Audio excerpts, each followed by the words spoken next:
Bismillahirrahmanirrahim. Assalamu alaikum dear students. I hope you people are fine. I am your teacher Saima Tanuli with the 8th lecture for civics. Today inshallah we are going to start chapter number 3, that is the state. This is in your book on page number 33. That is the state. Definition. Now what this term state stands for. The term state is derived from the ancient Roman expression status or status republica. Since Europeans took the Greeks and the Romans as role models and pioneers in the art of governance, political terminology, so we can say that all the European, they took these Romans and Greeks as their role model, और pioneers वो होते हैं जिन्होंने सबसे पहले किसी चीज़ की इब्तिदा की होती है. One who has taken the initiative to start something in the art of governance, that is the art of good rule, अच्छी हुक्मरानी. So these two were the role models, and at the same time all European languages borrowed from these two sources. And when we talk about or we speak this word for state, in Italian it became Stato, in German Stat, in French Staat, and in English state. Now what is state?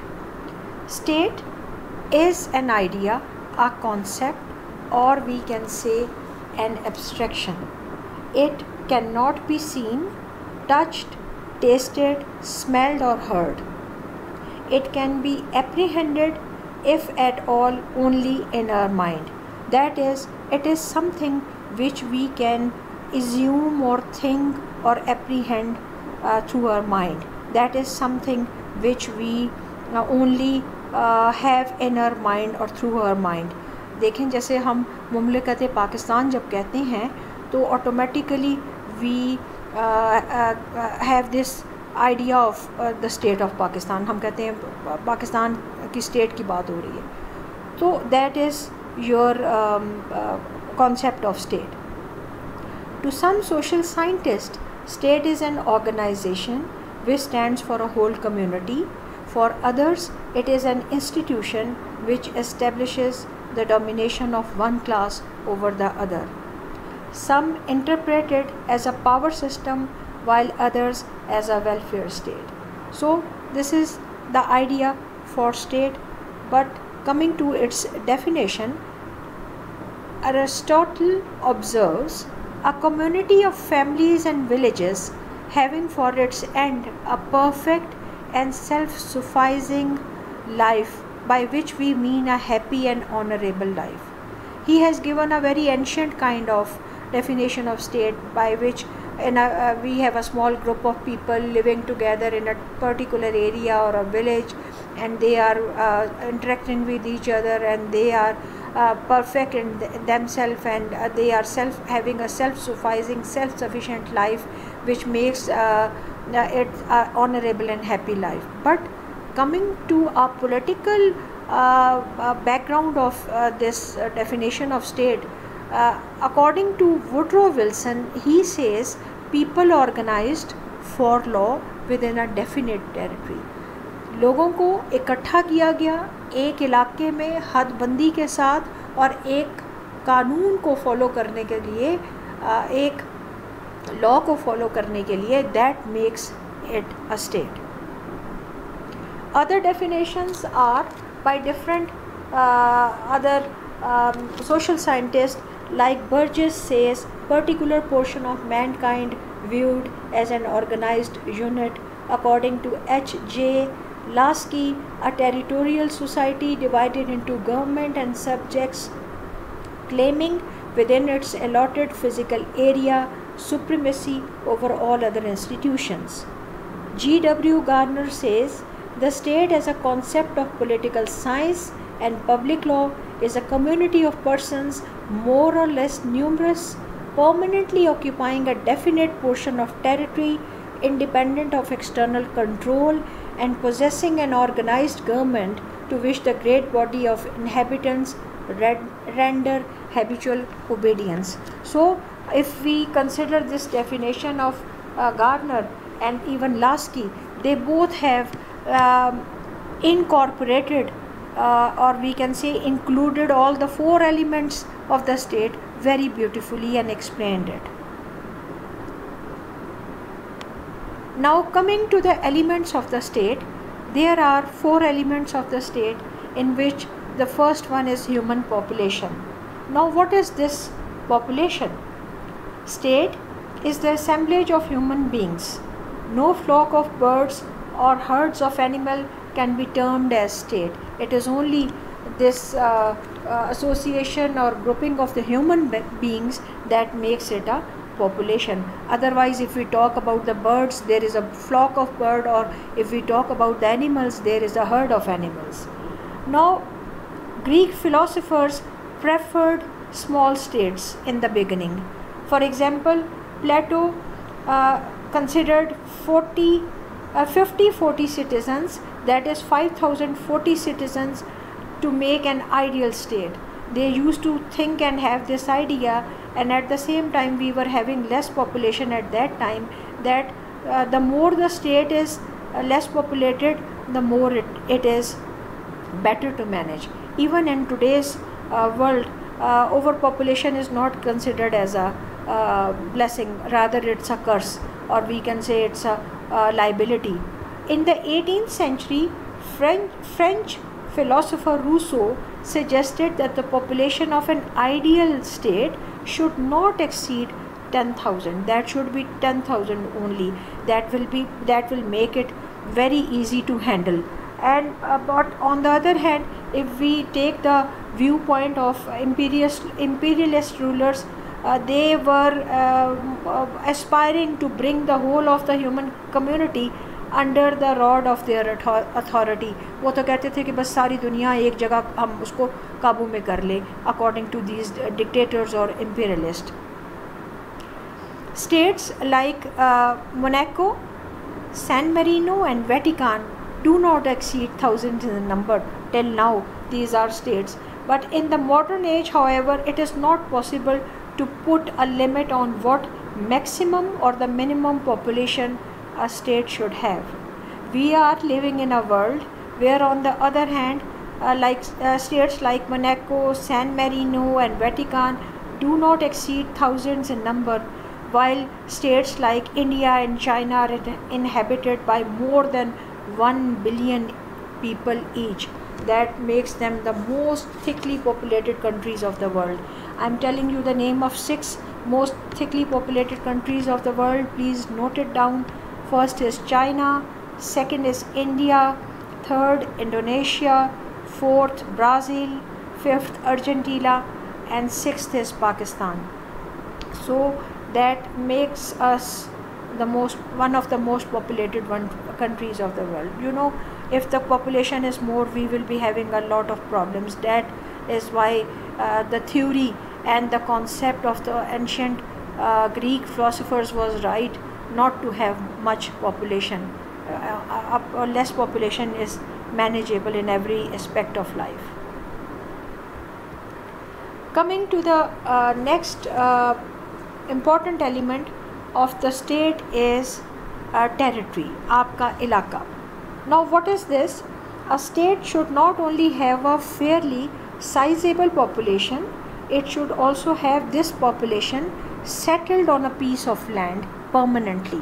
In order to have development, you need to settle somewhere. आपको कहीं settle होना पड़ता है ताकि आप growth कर सके. If you keep on wandering from one place to another, like in the previous time the nomads used to travel all the time, that makes success or development impossible. So there should be a permanent land where this population of people should be residing. In the world of today, there is no state without its proper territory, larger or small, and no territory that is not part of some state, large and small. So that is what it makes it interconnected with each other.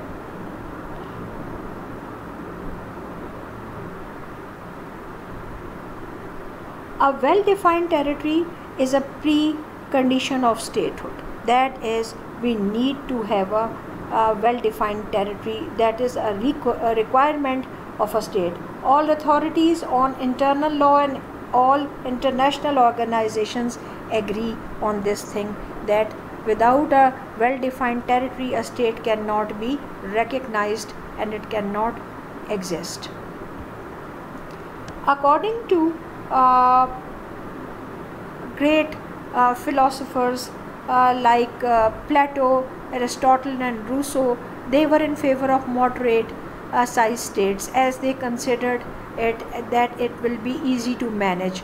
Rousseau observes a small state is proportionally stronger than larger states. He considered that they are easily manageable unitary states as compared to the federal one or the larger states, and they are easily organized and ruled, and everything is appropriate in them.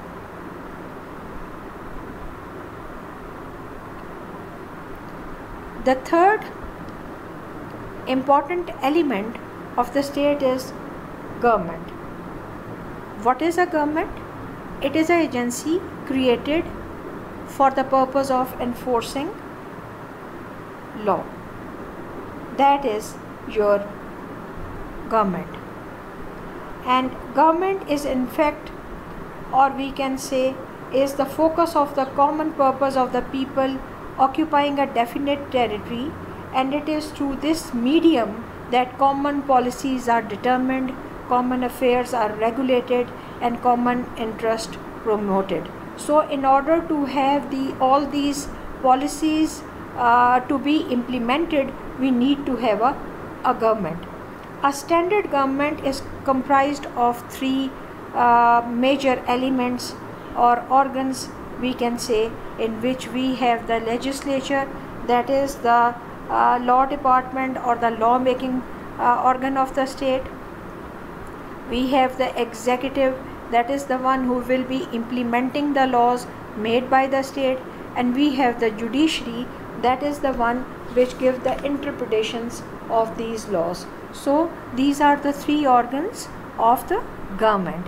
The four elements of the state are population, territory, government and sovereignty. Now coming to the we can say last and the most important element of the state is the sovereignty. It is the most important element of the state. It is internally supreme and free from all sorts of external control. It do not have any control from outside. It has permanence. It is there, and even the state can end, but the sovereignty never ends. It is all exclusive, that it is there controlling everything and all powerful. It is all comprehensive, that it is explained and in detail, and we cannot do anything besides or away from this sovereignty. It is indivisible.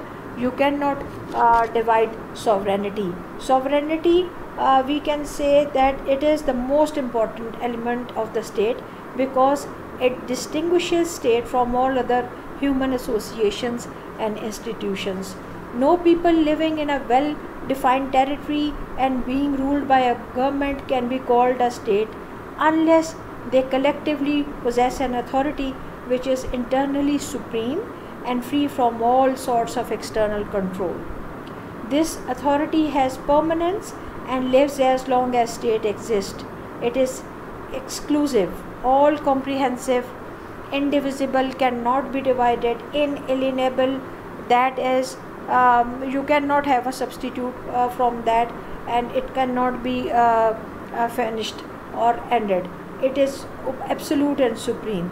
So no other human association can boast of possessing an authority which could match the sovereignty of the state. So this is all for today. Learn these definitions. for these elements of the state. And remember the elements of the state, 4 elements, that is population, territory, government and sovereignty, and the 3 organs of the state, that is legislature and executive and judiciary. Thought for the day is impossible is a word found only in the dictionary of fools. This is what Napoleon Bonaparte said, and I quote.